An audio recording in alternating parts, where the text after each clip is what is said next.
Have you ever opened an animation program only to realize you're still stuck at the bounce and ball stage? Yeah, me too.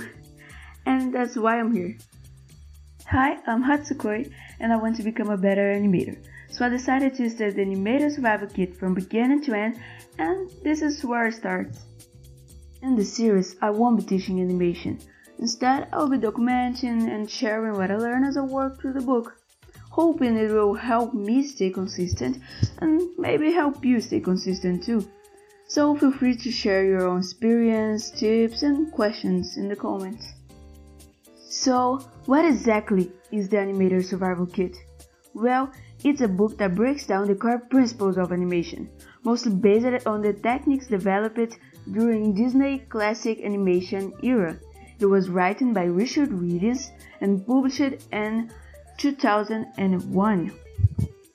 The material is essential because it compiles and decodes the fundamental principles of movement, such as timing, spacing, weight, and walk cycles, into a practical guide that works for any technique, whether 2D, 3D, stop motion, or games, traditionally or digitally.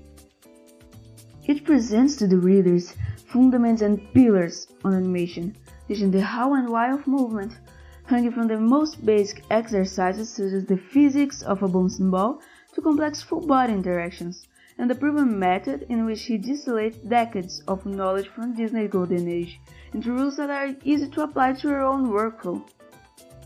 One of the main reasons I decided to create this series is my desire to bring my own 2D creations to life. I want to create my own scenes and experience the magic of making people feel empathy for or relate to something I made. I've been trying to get into animation for a while now. I even tried reading this book once before, but this time I'm determined to stick with it and achieve my goals. Honestly, the first time I picked up this book, I skipped out introductory chapters about Richard's life. I thought they were not very important, that I only needed the lessons. Reading them now, though, made me realize how wrong I was. Those chapters are actually what motivated me to keep going.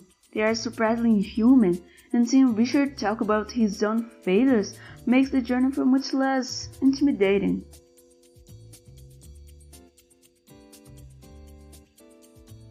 In this chapter, we learn more about his trajectory in life.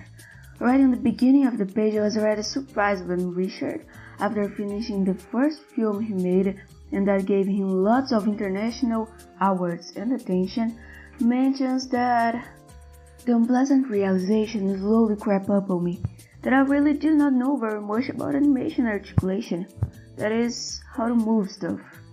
That statement completely caught me off guard. Like, he had moved stuff, no? He made a 33 minutes movie, even 1 hour. But after a few moments, it slowly clicked. Moving things is not just about movement, it's about performance, about creation and unique sensation on the watcher, pleasant or unpleasant. And that's where he lacked it. An important phrase of his that describes how he came to that conclusion and how we should all start understanding what's actually wrong is, I would learn it just enough to realize that I don't know anything. And that's the crucial realization that will always keep you moving forward in search of a change. Ken Harris was one of his first masters, and it's essential to point out that despite the quick passages on the book, one thing that's easy to forget while reading is that he sure did not come to these conclusions overnight. Even after finding success, he spent years, decades actually, learning from some of the greatest animators in the industry. The ideas in this book are the result of a lifetime of practice, mistakes, and observation. All that said, after Ken said, you could be an animation, I got confused. When I read this, and surely most of people, if receiving this comment, would feel insulted. I am already an animator, what are you even saying? And this is where me and most of people have a hard time understanding. This is not about making pretty drawings. Being a good draftsman does not make you instantly a good animator. I dove into it for months until I realized that studying how to be better at drawing after making a bad scene will not fully improve my animation skills. If even a sack of rice can express emotion, then why did I thought that studying eyes alone would make me better at animation? Richard also constantly reminds us in the book that he considered himself as an innovator, which led to him not having a clear picture of what he should actually do. Lots of artists, including myself, reach a point where they start believing that studying different fundamentals is optional, when in reality it's the exact opposite. If you don't embrace your weakness, you won't be able to improve, what brings us back to the phrase, I've learned just enough to realize that I don't know anything.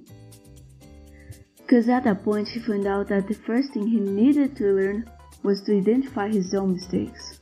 In the last few pages of chapter 1, Richard explains that he was once told that animation was always about acting and performance. But animation involves so many technical mechanics. How could it possibly be about acting? Well, like said in the book, you first need to learn the basics and master them so you can focus completely on giving performance. Just how you need to know the numbers before learning math. You can't appreciate performance in a technical way if you want animation to have flow. But you can make animation if you don't have the technical mental liberty and skill for it. First, you learn how to animate.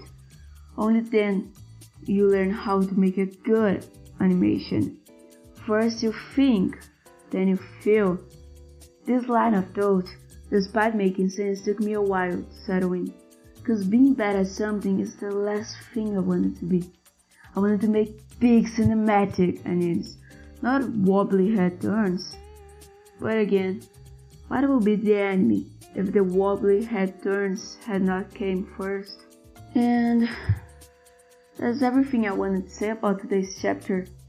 Like mentioned before, this part of the book was very important to me because it made me realize that animation does not have to be an intimidating process and can be quite fun to learn.